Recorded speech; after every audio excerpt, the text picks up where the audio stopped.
it's so important that we spend all of our money that they tax us for on the military. Yeah. We should take all of our hard-earned money, our taxation money, and put it in everything else except the school system. Yeah. That's right.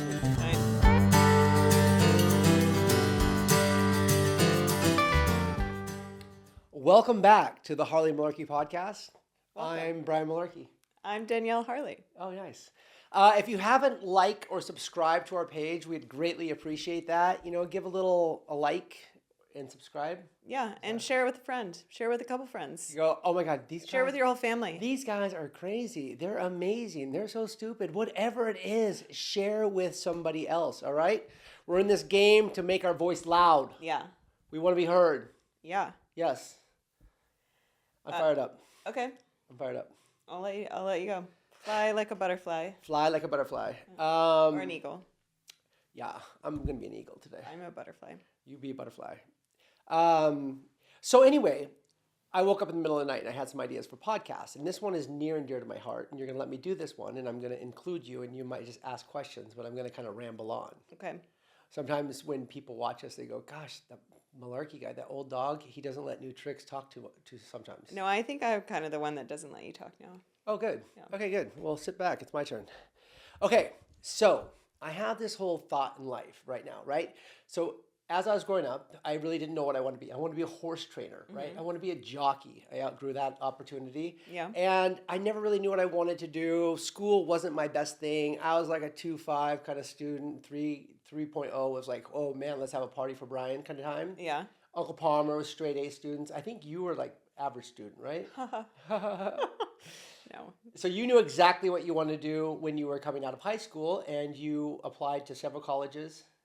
I had no idea what I wanted to do as far as a career, because I do think that there are like limited, or there were, I didn't come in the age of create your own career. Everybody's a influencer entrepreneur. It was kind of like, you can be a lawyer, you can be a psychologist. I was very good in school. I always excelled in school. I excelled on testing, and I knew I wanted to go to college. But I had no idea what I wanted to do after college. And most of college, I was like, I have no fucking idea what I'm going to do when I get out of here. So that's where we're at. Two different avenues right here. You knew exactly that you knew you were going to college. Yeah. Yes. Got great grades, got accepted to the colleges you wanted to go to, wound up Yes. going to UCSB. Yes. Wow. And just like went in there, did the sorority, did the whole thing. You knew what you were going to do. You saw the vision. Yeah. And I do tell people, just for a college aside, like college was so worth it for me. Like high school was a little rough for me, as it is for many people. And I feel like college, getting away from your upbringing, getting away from the people you grew up with, you kind of get to be who you really are. I was going to say reinvent yourself, but I wasn't reinventing myself. It was just like I got to be who I was without all these preconceived notions on me. And I got to have the freedom without worrying about my family, or, having my family kind of, not that they were ever micromanagers, but it was just like a lot of freedom, a lot of like social interaction. And I say that college was worth it for me because of the experiences I had, the people I met, who I became, not necessarily what I learned. And that's an expensive place to not learn anything. Expensive camp to go to. Yeah, but still worth it. So I was coming up, and my stepfather and stuff were like, you're going to college, right? And so they hired somebody to like help me write my admission stuff and this, and somehow I got into University of Portland, right? I think my grandmother donated money at some point, so I got into University of Portland. My friend Bill Olson and I went, and I was a horrible student. Like, I had a fake ID. I had more fun going to the bars in downtown Portland and hanging out and just living my life. Horrible grades. I literally, I don't even know how I made it one whole year at University of Portland, right? And I was like, what am I going to do? I was really excited. I liked the city life. It was so much fun and different from the little town upbringing, the country boy that I was. And I didn't know what to do, what I was going to do. I spent one summer working for my dad at the roofing mill. Mm-hmm. So we had Malarkey Roofing. And it was smell of asphalt and tar and fiberglass. And it was filthy and dirty and hard work. And I hated it. And so I knew I wasn't going into the family business. All my brothers and stuff, they all worked at Malarkey Roofing throughout their lives. I was like, I can't do that. Wound up going to school at Santa Barbara City College. Mm-hmm. That's where Great Flakes go to flake. That's where we met, right? Yeah, I'm just kidding. I was that's just funny. born. Yeah, that's so funny. Yeah, so I too was in Santa Barbara. Our paths did not cross. No, what year were you in Santa Barbara? It's some years before you, 91, 92, I was 1 or 2 years old. 1 or 2 years old. So Oh. I'm surprised I didn't see you there. And so I wound up going to I went from a business major at University of Portland. I was like history major, and then I went up in just theater. And I eventually had dropped all my classes except for theater. Only class I enjoyed going to was theater. And I was fortunate that my father, through the divorce agreement, had to pay for education for my brother and I for X amount of years in college. But it was just my brother had flunked out of college also. My stepsister Tanya had flunked out of college. And we were all just living the Santa Barbara lifestyle, right? And I was doing theater, and I invited my dad down to come see me in a play. I was so excited. I got cast in a play. I had a role. It wasn't a very big one, but he watched me. And we got home that night to the house, and he said, "Hey, Moonchild." I had changed my name to Moonchild at that time. Yeah. Justice loved Moon, but Dad changed it to Moonchild. Big, long black hair, nose rings, really, really out there, right? Yeah. Long ways from the ranch and the cowboy hat and the boots. Yeah. And he told me, he said, "Moonchild, I got to tell you," he said, "you are one of the worst actors I've ever seen in my life," right? And I was like, "I know, Dad." I said, "I can't remember the lines." And he's like, "Why don't you do what you've always loved?" And I think that is the age-old question that we all want. Yeah. We want to do what we love, and we want to be paid for it somehow, right? And I was like, "Dad, I don't know what that is. I don't know what it is that I love that you see." And he said, "Moonchild," he said, "every time I'm around, you're cooking a big feast for everybody and you're making a bunch of drinks." And I was like, "Yeah, Dad, I am." I said, "Are you saying, Dad, that you want me to be a professional partier, right? And throw parties all the time?" He said, "No, Moonchild." He said, "Why don't you go back up to Portland and go to culinary school, Western Culinary Institute, Le Cordon Bleu School up there." And I was like, "I don't know, Dad. I don't know." And he's pretty much said, "You're going to culinary school." And I was like, "Okay." So I go to culinary school, right? And, I'm a chef now. Let's pause a second. So, I mean, I do have things to contribute to this conversation. Okay, good. I think one of the things that you're kind of referencing here is you're a very smart guy. Like people know that you are Street smart. You're a successful businessman. Like you have a lot of intelligence, but the school system didn't bring that out of you. No. Like you didn't really feel like you were intelligent when you were in school, or did you? I didn't. I think it's because maybe my undiagnosed ADHD. Yeah, for ADD. sure. You're definitely ADD. Just sitting in the class was not working for me. Yeah. Reading the book did not work for me. Writing papers on stuff I didn't like wasn't working for me. Obviously, I was proficient at math. I appreciated history. I loved history, and those things would come to be great things in who I am now. Yeah, and I think that is something that we're understanding a little bit more is people with ADD, like Paris Hilton calls it her superpower. Like people with ADD actually can focus, but they can only focus on things that are very interesting to them. And when they find something that's very interesting to them, they actually hyper focus. Like they can focus more than somebody without ADD. And that is Brian. Like when he's on his phone, the kids and I always kind of joke, he goes deaf. We'll be like, "Brian, Brian, Brian." And he'll take him 5 times to hear us because he's so focused on what he's doing that he doesn't know what's even going on around him. Maybe it's not the phone. I'm not on Instagram. Maybe I'm reading an email. Right? Maybe I'm focusing on a business decision. Yeah, you're involved in something, Yes. and we can't get your attention for a while. And I think people learn so differently. I am such a book person. I really actually don't learn that much. I don't think I learned that much from any of my teachers. I'm very self-taught. I need to look at something. I need to write it down, put it in my own head. I don't do well in group projects. I don't do well getting lectured at. But because of the way that I learn, I was very successful in a traditional school environment because you always have a textbook, you have something you can learn from, something you can read from. And so the traditional school environment worked well for me. It set me up. It gave me self-esteem and confidence because I was always at the top of my class wherever I was. I was always being told, "You're so smart." And am I smarter than you are? in some ways. but not in all ways. And the way that our school systems are set up, I am given this self-confidence about how smart I am, whereas you're told like you're failing, you don't know what you're doing. I get grades that say that. Yeah, and so Yes. we have not set up our school system to engage all these different types of learners. And as you're about to get into, like the school system, for one, is so incredibly outdated. Like the pace of technology versus when the last time we updated school curriculum is outrageous, but it also doesn't lead people towards any other path besides go to school, go to college, and then go get another expensive degree to be a lawyer, a doctor, whatever. And there are so many paths in life, and people can find those paths, but our school system, which is the best way to set up a society for long-term success, isn't doing that right now. No.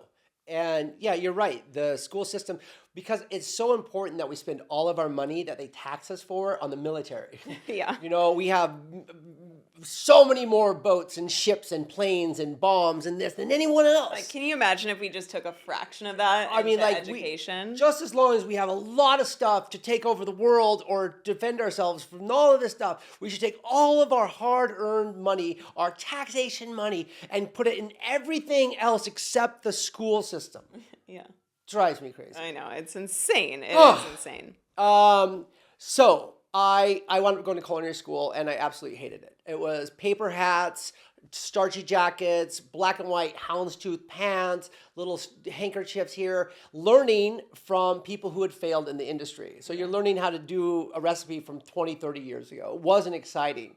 But I had some friends I made in culinary school that impassioned me about food. And so we'd go to restaurants and we were broke, but we'd go sit at the bar and order appetizers and steal the menu. And like we'd look at other people's plates and see what was going on. And I was like, oh wow, I get that high-end, higher-end kind of food. I kind of get this.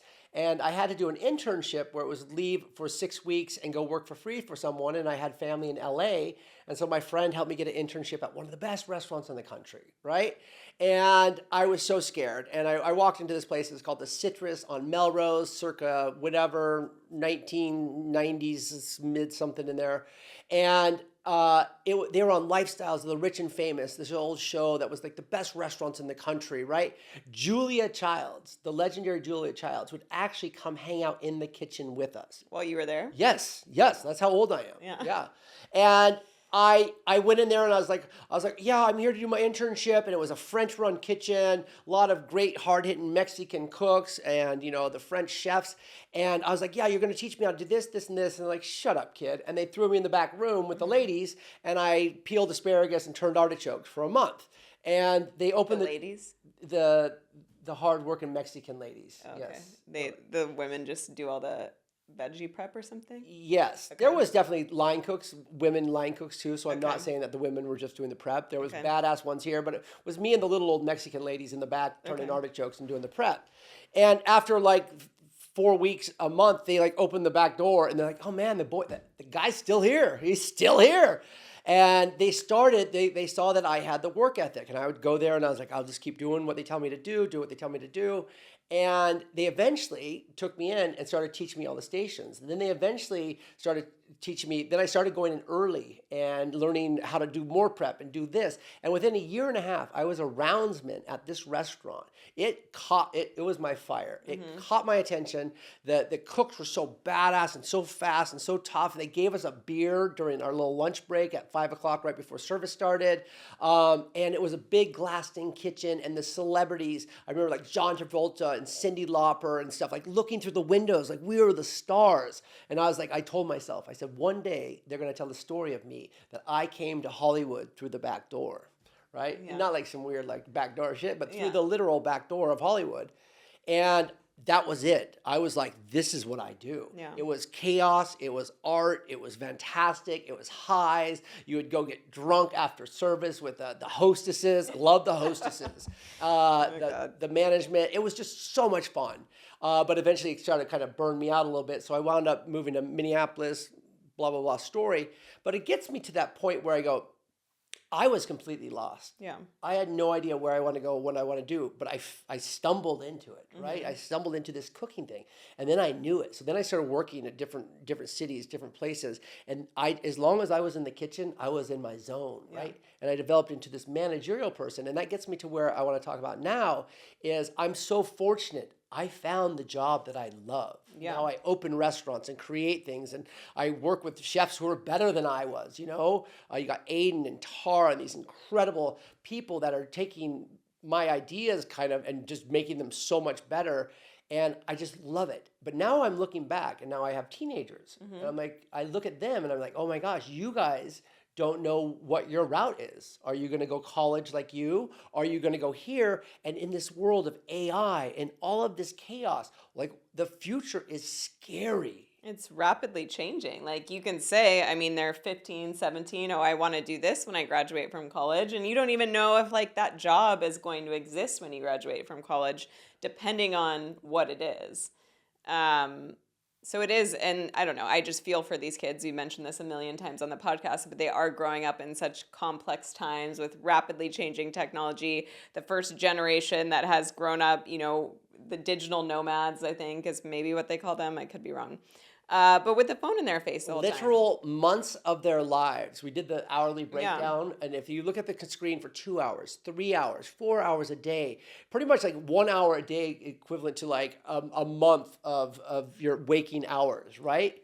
And we did talk about how bad this is for boys' self-esteem and how it's like creating this failure to launch thing where it's like it's so easy to get dopamine hits from your phone and from porn and all the things that are at access to your fingertips that it's hard to think about, like, how am I going to get out there? How am I going to make money? How am I going to support a family? And then if you add on top of that this person isn't coming from a family with money, it's like, well, maybe I don't really have the opportunity to go to college because I can't take on that amount of debt because I can never see myself getting out from underneath that, or, you know, I don't even have the, you know, resources to get those kinds of loans. And yeah, I think those are some of the people that you want to get this message to of This like is the message. Yeah. And so the problem is also on the social media, they're looking at people who are professional gamblers, who are buying and selling tennis shoes. And entrepreneurs are great. Crypto, but like a lot of entrepreneurs, and they're only seeing that 1% of people who are making money doing these things, right? And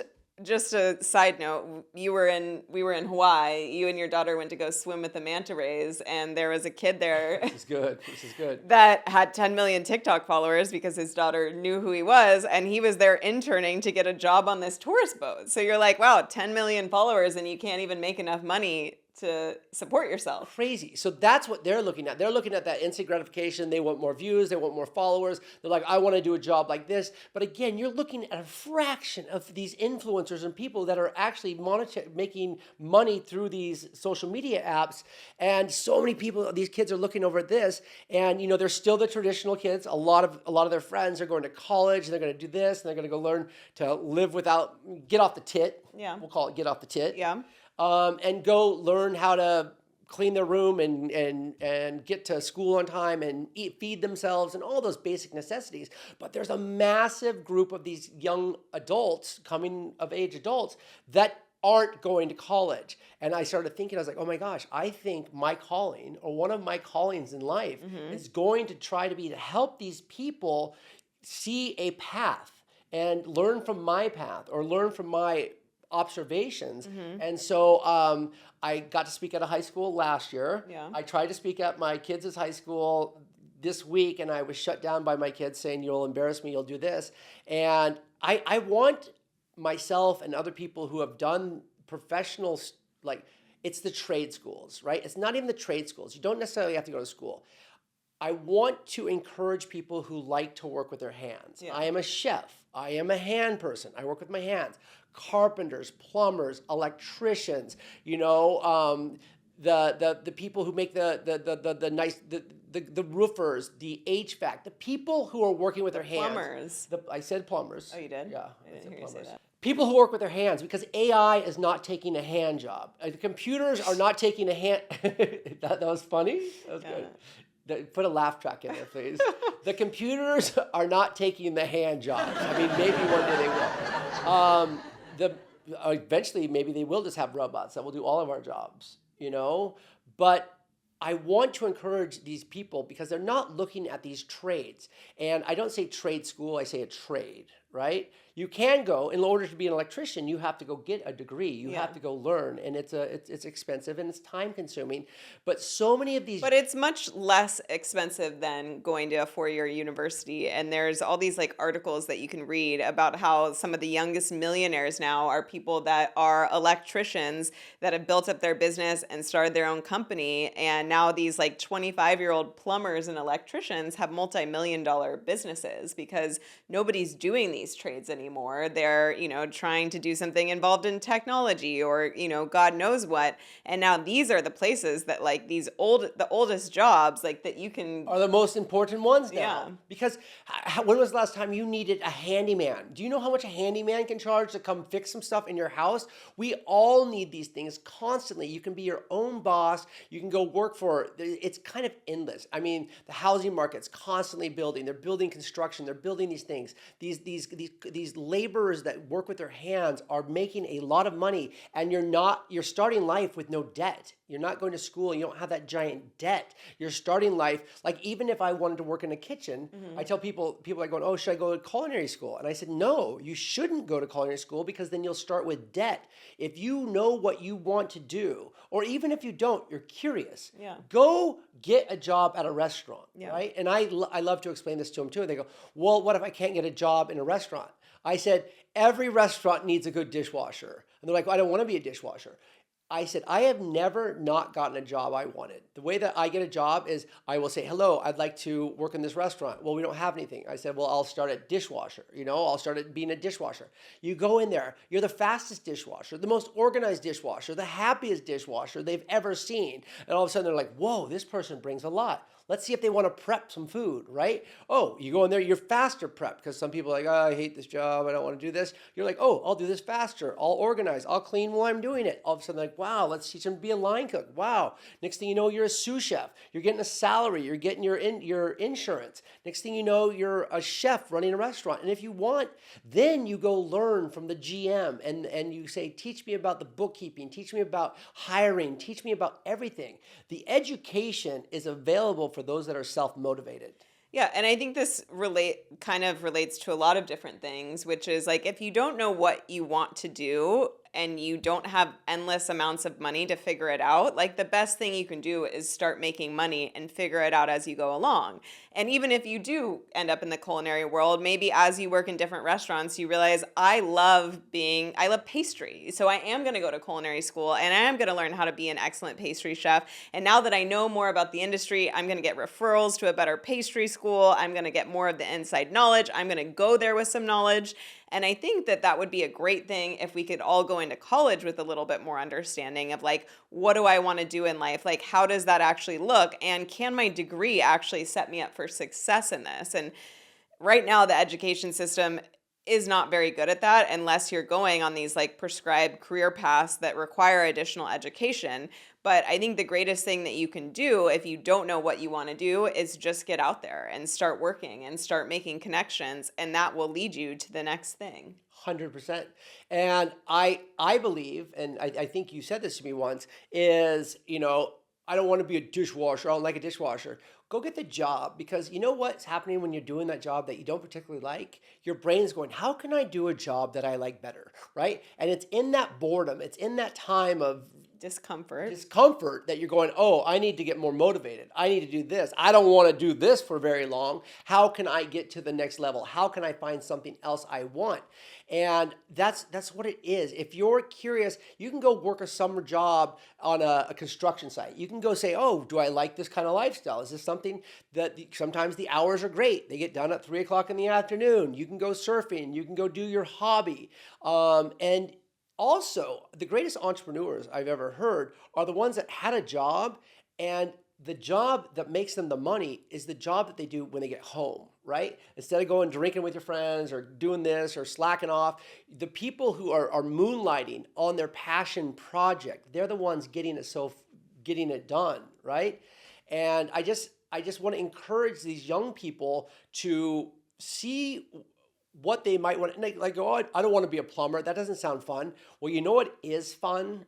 If you go be a plumber, an electrician, a carpenter, a chef, any of these hand jobs, you know what's fun is if you get the job, you have no debt, you're making money, and you have freedom, and all of a sudden you're like, oh, I'm accumulating some wealth, right? And you're right. In so many articles, it says people that are like 25, 28 years old are millionaires, right? Maybe I'll hire my friend. Maybe we'll do this. We'll start bidding jobs. Next thing you know, you have a crew working for you, and then you're going on vacation and you're doing this stuff, and you've bought a house and you're not even 30 years old, and you're going, wow, I'm just going to continue to amass and grow this, and you become bigger and better. And if you're self-motivated, it's the way to go. Unfortunately, I guess if you're not very self-motivated, You better figure that out, you or better find be motivation. ready for destined for a life of mediocrity. Mediocrity. Yes. I also think that, there is something to be said for doing what you love in life and never having to work a day in your life, like the most cliche saying ever. But I don't think that that's necessary for all people. Like maybe with somebody like ADD like you, it's a good thing. But I worked in sales for 10 years, and I was always like, this isn't, or 12 years, I don't know, longer. This isn't like what I love doing. Like I'm not like super passionate about this, but it has other value. Like I have a very flexible schedule. I can work from anywhere in the world. I'm fast and smart, and I can get, what takes other people 8 hours done in 2 hours. So I have tons of free time in my day to go do other trainings, to spend time with the people I love, to do other things that I'm passionate about. And for me, like that worked, now I'm trying to figure out a life that I do love everything that I do, and I'm still figuring that all out. But I don't think it's necessary to have the job you love. Yeah, I think it's necessary to I got a lot of self-esteem and self-confidence from being able to support myself and being able to afford to do the things in life that I wanted to do. And I think especially, as a man, there is a lot of self-confidence that is tied to being able to provide, whether that's for yourself or for a family. And it doesn't have to be something you love. It has to be something you don't. It doesn't have to be, but it's best if it's something you don't hate. But as long as you see it as a means to an end, a means to live a fulfilling life, like it's okay. And have the monetary means to try to do your hobbies, to do the things that you like. And these people that the sooner you kind of, not a lot of, I'm not putting pressure on you, but the sooner you kind of get into the work mode, the sooner you grow. And I often get asked. I had an uncle, very wealthy uncle, and I asked him one time. I said, "How did you become so wealthy?" And he said it wasn't because of the big ideas I had, the big things I did. He said it was because I'm consistent, just steady Eddie, the tortoise and the hare, like constantly, being on time, being alert, being present, being happy, being focused, and all of those things. All of a sudden, they're like, "Oh, I like this. Oh, this guy's. I like having this person around. Oh, yeah. Oh, let's take you up a step. Let's take you up a step." So. It's like, don't show up late. Don't come in hungover. Don't be like that. Don't be an asshole. Don't be a fucking asshole. Yeah. Nobody wants to promote an asshole. No. But if you're constantly present and alert and helpful and trying to solve problems and get the job done and always in a good mindset, you're going to succeed. You're a rarity in society today. Yeah. And so you're going to succeed. And one more thing I want to mention is if you do work in the restaurant world, you can travel. Right? And some people are like, oh, I'm not a very good cook. I'm very good at management and stuff like that. Do you know how many chefs are horrible fucking cooks? There's so many. They work for giant casinos. They work for hotels. They're really good at management of people and stuff like that. You don't have to be the best chef in the room to be the best chef. Right? There's so many different avenues there. And if you want to travel, I have friends that I started the industry with that went and worked on like luxury yachts and traveled the world. And do you know how often the rich people are not on their yacht? I mean, that's a good job. Yeah. So there's so many different avenues in any one of these things. And you can go work for large companies. You can work for small mom and pop operations.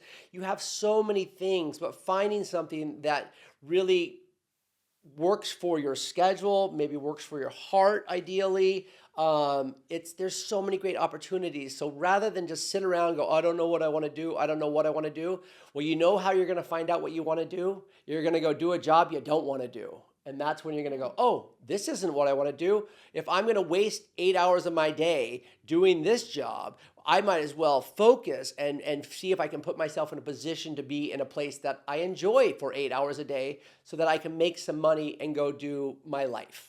Yeah.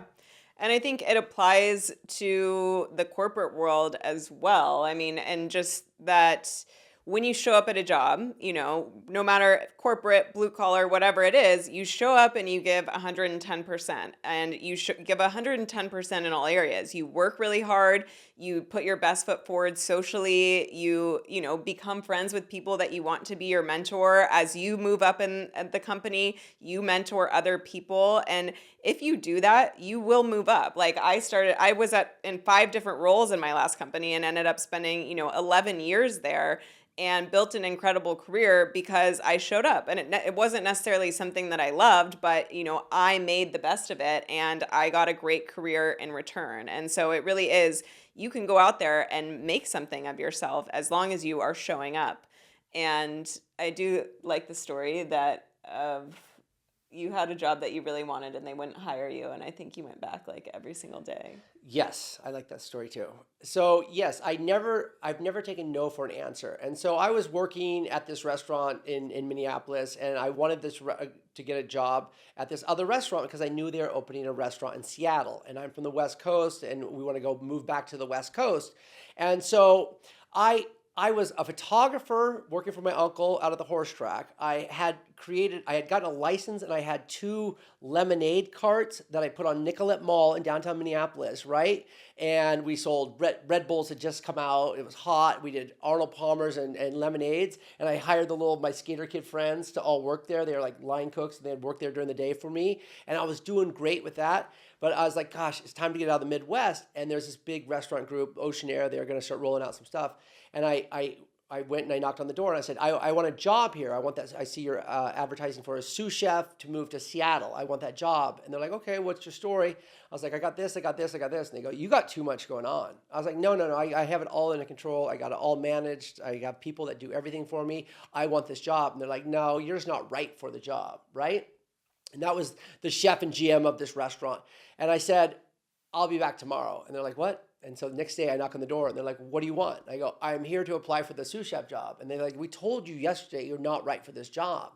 And I said, I'll be back tomorrow. And I intend to come back here every single day until you give me that job. And they're like, bullshit. So I took like 3, 4, 5 days before they said, come on in. And the big corporate guy that come in to launch this big restaurant group, it was the Ocean Air in the early days when they had like 2 locations.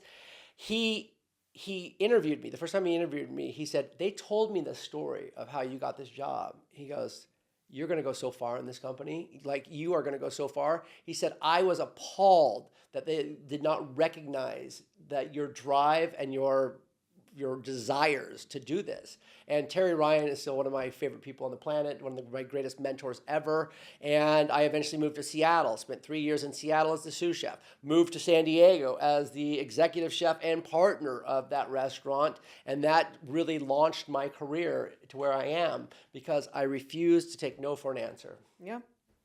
That's a good one? Yeah, I think refuse to take no for an answer. Get yourself out there. Fuck you don't know what you want to do, just do it. Do it. Do something. Jinx.